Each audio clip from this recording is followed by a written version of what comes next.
गुरु प्यारी साथ संगत जी, प्यार भरी राधा स्वामी जी। संगत जी, आप सभी जानते हैं कि 22 अगस्त को बाबा जी ने और हजूर जी ने बंगलोर की संगत को अपने पावन दर्शन दिए और सवाल जवाब का कार्यक्रम भी आयोजित किया। गुरु प्यारी साथ संगत जी, आप सभी से प्रार्थना है कि अगर आप नए हैं तो आप हमारे इस चैनल को सब्सक्राइब जरूर कीजिएगा और कमेंट के अंदर राधा स्वामी जरूर लिखिएगा। गुरु प्यारी साथ संगत जी, सबसे पहले हम सवाल जवाब कार्यक्रम जो कि बाबा जी और हजूर जी ने किए थे वो आपके साथ साझा करते हैं। सबसे पहले एक बहन ने हजूर जी से सवाल किया। उस बहन ने हजूर जी से प्रश्न किया कि क्या हम भजन सिमरन का जो समय है, टाइम है, उसको 2.5 घंटे से घटाकर 2 घंटे के लिए कर सकते हैं, क्योंकि मैं 2.5 घंटे या 3 घंटे तक बैठकर सिमरन नहीं कर पाती हूँ। मैं अधिकतम करीब 2 घंटे तक ही वहाँ पर बैठ पाती हूँ। फिर इस बहन का सवाल सुनकर वहाँ मौजूद पूरी की पूरी संगत हंसने लगी। हजूर जी ने भी मुस्कुराते हुए और बड़े ही प्यार के साथ, बड़े ही सहजता के साथ उसे समझाया कि बेटा, अगर हम 2 घंटे बैठ सकते हैं तो फिर धीरे धीरे हम 3 घंटे बैठने की भी क्षमता बना सकते हैं। जरूरत तो है सिर्फ अपनी हिम्मत बनाए रखने की। आगे हजूर जी ने बड़े ही प्यार के साथ समझाया कि बेटा, शुरुआत हमेशा छोटे स्तर से की जाती है। आप 2 घंटे तो बैठ पा रही हो, यह भी अपने आप में सबसे बड़ी बात है, लेकिन हमें ये समय को 2.5 घंटे तक ले जाने की पूरी कोशिश करनी है। आज 2 घंटे हो रहे हैं तो कल थोड़ा और समय बैठने की कोशिश करो। इसी तरह अभ्यास करते करते इंसान 2.5 या 3 घंटे तक भी पहुंच सकता है। हजूर जी ने आगे बड़े ही विस्तार के साथ समझाया।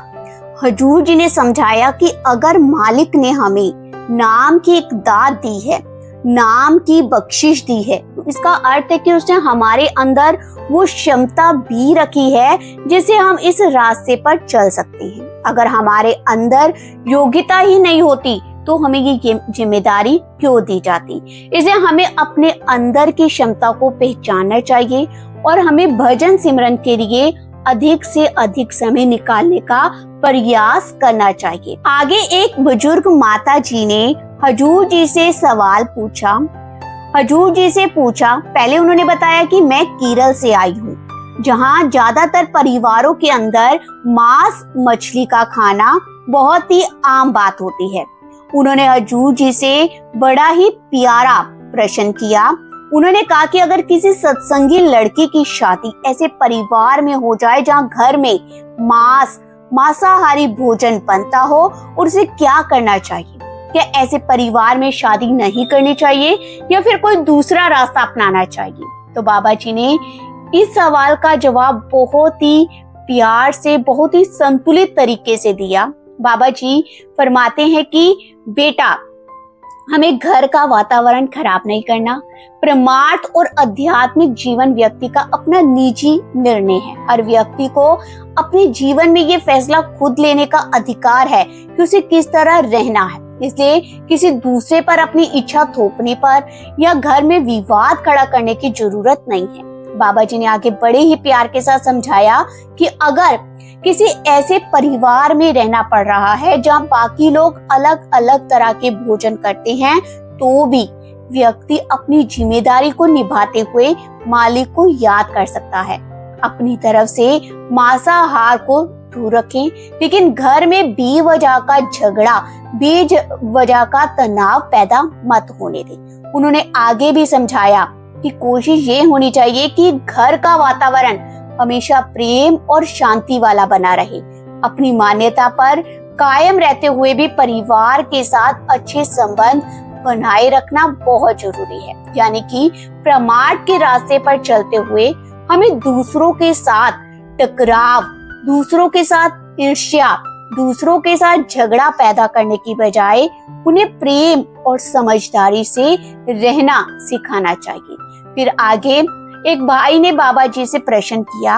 अपने मन की एक बड़ी ही उलझन उसके सामने थी, जो उसने हजूर जी के सामने और बाबा जी के सामने रखते हुए कहा कि काफी समय से ब्याह से जुड़ा हुआ हूँ, उसे संत मत पर पूरा का पूरा विश्वास है, लेकिन उसे एक बात समझ नहीं आती। वो भाई आगे कहने लगा कि हमें आपस में प्रेम और भाईचारे रहने की सीख दी जाती है, लेकिन कई बार सेवा के दौरान ही सेवादारों में ही आपसी प्रेम नहीं दिखाई देता। कभी कभी एक दूसरे से ईर्ष्या होती है, कभी किसी को दूसरे की बात पसंद नहीं आती और कई बार अपने जिम्मेदार सेवादार की बात मानने में भी परेशानी होती है। उसे पूछा कि जब हमें प्रेम से रहने की शिक्षा दी जाती है तो फिर हमारे व्यवहार में ये कमी क्यों रह जाती है। इस सवाल का जवाब हजूर जी ने दिया। इस सवाल के जवाब को हजूर जी ने बड़े ही प्यार के साथ समझाया कि बेटा, अक्सर हमारी परेशानी की एक बड़ी वजह यह है कि हम दूसरों की जिंदगी को बाहर से देखकर उसका अंदाजा लगाने लगते हैं। हम किसी को देखते हैं और सोचते हैं कि उसके पास बहुत पैसा है, वो बहुत अमीर है, उसकी जिंदगी बहुत ज्यादा आरामदायक है, लेकिन हम ये नहीं जानते कि उसके अंदर कितनी ज्यादा परेशानियां चल रही है। हम सामने वाले के बाहरी सुख को देखकर उसकी पूरी जिंदगी को सुखी मान लेते हैं, जबकि वास्तविक ये है कि दुनिया की किसी भी चीज के साथ केवल सुख नहीं जुड़ा होता। जहाँ सुख दिखाई देता है वहीं किसी न किसी रूप में कोई चिंता, कोई परेशानी भी होती है। हजूर जी ने आगे बड़े ही प्यार के साथ समझाया कि असली सुख दुनियावी चीजों में नहीं, सच्चा आनंद, असली सुख मालिक की भक्ति करने में, भजन सिमरन से मिलता है। दूसरे लोग बाहर से कितनी ही सुखी क्यों ना दिखाई दे, जरूरी नहीं कि उनके मन को भी वैसी शांति मिली हुई हो। सच्ची शांति उसी को मिलती है जो मालिक से जुड़ता है।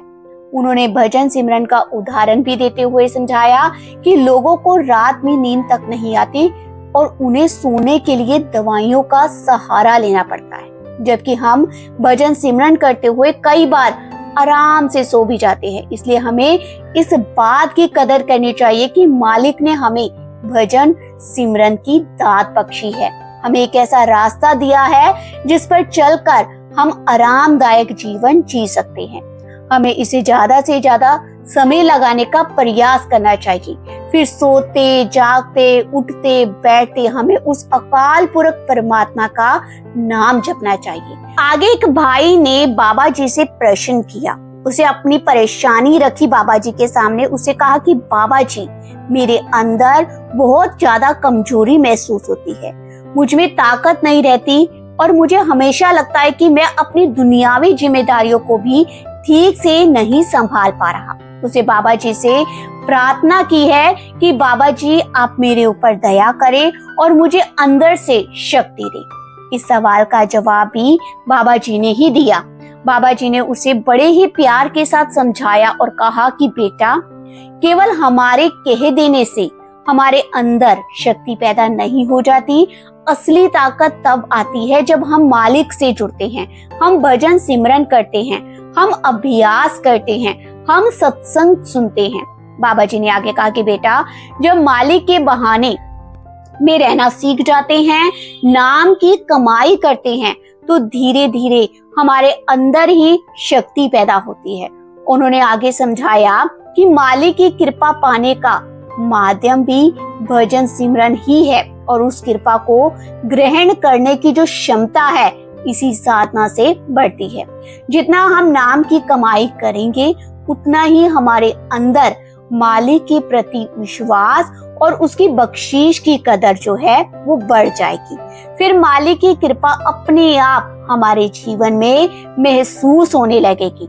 बाबा जी ने बहुत ही जरूरी बात यहाँ समझाई। उन्होंने कहा कि बेटा, हमें भजन सिमरन को अपनी दुनियावी इच्छाओं से जोड़कर नहीं देखना चाहिए। अक्सर जब भी इंसान किसी परेशानी में होता है, किसी बड़े दुख में या किसी बड़ी मुसीबत में होता है, तो भजन सिमरन के समय भी अपनी इच्छाओं को, अपनी जो इच्छाएं होती है उसी को फरियाद करने लगता है। वो सोचता है कि मालिक मुझे ये चीज दे दे, ये मेरी ये परेशानी दूर कर दे, मेरी ये इच्छा को पूरी कर दे। पर बाबा जी ने समझाया कि भजन सिमरन का उद्देश्य जो है वो दुनियावी चीजों को प्राप्त करना नहीं है, हमें मालिक से जुड़ने के लिए भजन सिमरन करना है। दुनिया की चीजें जो हैं वो मिले या ना मिले, हमारा ध्यान मालिक की तरफ बना रहना चाहिए। आगे बाबा जी ने बहुत ही गहरी बात समझाते हुए एक बहुत ही महत्वपूर्ण बात कही। बाबा जी ने कहा कि हम इस दुनिया की बहुत सी चीजों को अपना मानकर बैठे हुए हैं, जैसे कि पैसा, घर, सामान, सारी दुनियावी वस्तुओं को हम अपना समझते हैं, जबकि जिस मालिक ने हमें ये जीवन दिया है उसी को हम भूल जाते हैं। इंसान को असल में अपना मालिक चाहिए, लेकिन उसका ध्यान जो होता है वो दुनियावी चीजों में इतना ज्यादा उलझ जाता है कि वो असली लक्ष्य को ही पीछे छोड़ देता है। फिर आगे इसके बाद एक भाई ने बाबा जी से प्रश्न किया। उसे कहा कि बाबा जी के अंदर के दर्शन को लेकर एक बहुत ही महत्वपूर्ण प्रश्न किया। इस भाई ने पूछा कि बाबा जी, हम बाहर आपका सत्संग सुनते हैं, हम बाहर से सेवा करते हैं और आपके दर्शन भी करते हैं, लेकिन हमारे मन में अंदर के दर्शन की बहुत इच्छा है। उसे कहा कि बाबा जी, हमारे अंदर भी ऐसी कृपा हो कि हमें आपके अंदर दर्शन प्राप्त हो सके। तो बाबा जी ने फरमाते हुए समझाया कि बेटा, अगर मालिक ने हमारे अंदर वे ज्योत रखी है तो इसका अर्थ है कि हमें अंदर से भी उस अनुभव तक पहुंचना है, लेकिन इसका ये मतलब नहीं है कि आज हमने सामने खड़े होकर इच्छा व्यक्त की और उसी समय हमारे अंदर दर्शन हो जाएं। बाबा जी ने समझाया कि अगर अचानक ऐसा अनुभव हो जाए और हमारे अंदर उसे संभालने की क्षमता ना हो तो हम उसे संभाल नहीं पाएंगे। इसलिए बेटा, पहले अपने अंदर उस अनुभव को ग्रहण करने की शक्ति पैदा करनी। बाबा जी ने आगे बड़े ही प्यार के साथ समझाते हुए कहा कि जैसे जैसे हम भजन सिमरन करेंगे वैसे वैसे हमारी जो अंदरूनी शक्ति होगी वो बढ़ती जाएगी। धीरे धीरे हम उस अनुभव को संभालने लायक बन जाएंगे। जब मालिक को लगेगा कि अब हम उस अवस्था को संभालने के योग्य हो चुके हैं, तब उसकी कृपा से अंदर का अनुभव भी प्राप्त हो सकता है। बाबा जी ने आगे बड़े ही प्यार के साथ समझाया कि बाहर का सत्संग और बाहर की सेवा इसी उद्देश्य से महत्वपूर्ण है। इनसे हमें प्रेरणा मिलती है कि हमारे अंदर का जो वातावरण है वो अच्छा तैयार होता है। बाहर की संगत, सत्संग और सेवा हमें अंदर की भक्ति की ओर ले जाने का एक माध्यम है, एक रास्ता है। फिर आगे एक भाई ने अपने बड़े भाई को लेकर बाबा जी से बड़ा ही प्यारा सवाल किया। उसे बताया कि बाबा जी की उसका एक बड़ा भाई शादी करने के लिए तैयार नहीं है। परिवार वाले बहुत बार उसे शादी के लिए समझा चुके हैं, लेकिन वो मानता ही नहीं। आगे उस भाई ने बाबा जी से कहा कि आप ही उसे समझा दीजिए कि आप शादी कर ले, क्योंकि उसकी उम्र भी काफी हो रही है। बाबा जी ने बड़े ही मुस्कुराते हुए कहा कि बेटा, शादी तो ऐसा लड्डू है बेटा, जो खाएगा वह भी पछताएगा और जो नहीं खाएगा वह भी पछताएगा बेटा। फिर बाबा जी ने उसे आगे मजाकिया अंदाज में कहा कि अगर पछताना ही है तो खाकर ही पछताना शायद ज्यादा अच्छा रहेगा। ये सुनकर पूरी की पूरी संगत जो उस समय पंडाल में बैठी हुई थी वो जोर जोर से हंसने लगी। इसके बाद बाबा जी ने मजाक में यह भी कहा कि अगर अभी शादी नहीं करेगा तो फिर बुढ़ापे में शादी करनी पड़ेगी। बाबा जी की ये बात सुनते ही संगत के बीच फिर से हंसी का एक माहौल सा बन गया और पूरे पंडाल में हंसी की लहर कूच पड़ी। इसके बाद एक भाई ने बाबा जी से प्रश्न किया। इस भाई ने बाबा जी से पूछा कि बाबा जी, आप हमें सचखंड कब लेकर जाएंगे? बाबा जी ने इस सवाल को कितने ही सहज और मजेदार अंदाज में समझाया। बाबा जी ने कहा कि बेटा, जो सत्संग हम सुन रहे हैं और जो भजन सिमरन हम कर रहे हैं उसका असली उद्देश्य ही यही है कि हम सचखंड की ओर बढ़ सकें। लेकिन अगर मालिक हमें आज ही वहाँ ले जाए तो क्या हम उस अवस्था को संभाल पाएंगे? बाबा जी ने इस बात को बड़े ही मजाकिया अंदाज में समझाते हुए कहा कि बेटा, हम तो वहाँ जाकर भी यही सोचने लगेंगे कि मेरे बच्चे पीछे रह गए हैं, मेरा ये काम अधूरा रह गया है, मेरी वो जिम्मेदारी अभी तक पूरी नहीं हुई। फिर बाबा जी ने आगे बड़े ही प्यार के साथ समझाया कि बेटा, एक तरफ हम सब कहते हैं कि हमें सचखंड जाना है, लेकिन अगर सच में अभी हमें जाने का समय दे दिया जाए तो शायद हमें से बहुत सारे लोग हैं जो तैयार ही ना हो। इसी बात को बाबा जी ने आगे बड़े ही प्यारे उदाहरण के साथ समझाया। उन्होंने समझाया कि एक बार भगवान श्री कृष्ण से किसी ने सवाल किया, उसका बड़ा ही प्यारा उदाहरण दिया। बाबा जी ने कहा कि बेटा, एक बार किसी व्यक्ति ने ना श्री कृष्ण जी से सवाल पूछ लिया। उन्होंने कहा कि सभी लोगों को एक साथ सचखंड क्यों नहीं ले जाया जाता। तो इसके जवाब में श्री कृष्ण ने कहा कि पहले जाकर आप किसी सूअर से पूछकर देख लो कि क्या वह सचखंड जाना चाहता है। जब उससे पूछा गया, यानी कि सूअर से जब पूछा गया, तो उसे कहा कि अगर वहां खाने के लिए मुझे गंदगी ही नहीं मिलेगी तो फिर वहां जाकर मैं क्या करूंगा। उसे बताया गया था कि सचखंड में ऐसी गंदगी नहीं होती। तो यह सुनकर उसे कहा कि अगर उसके काम की चीज ही वही नहीं है तो फिर वह उसे वहां जाने की जरूरत ही क्या है।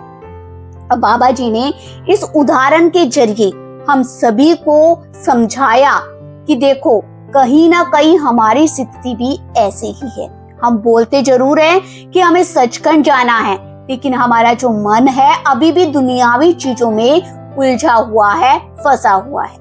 हमारी इच्छाएं, मोह और जिम्मेदारियां हमें संसार से जोड़े रखते हैं। सिर्फ मुंह से कह देना ही कि हमें सचखंड जाना है पर्याप्त नहीं होता। इसके लिए अंदर से भी उस दिशा में तैयार होना पड़ेगा।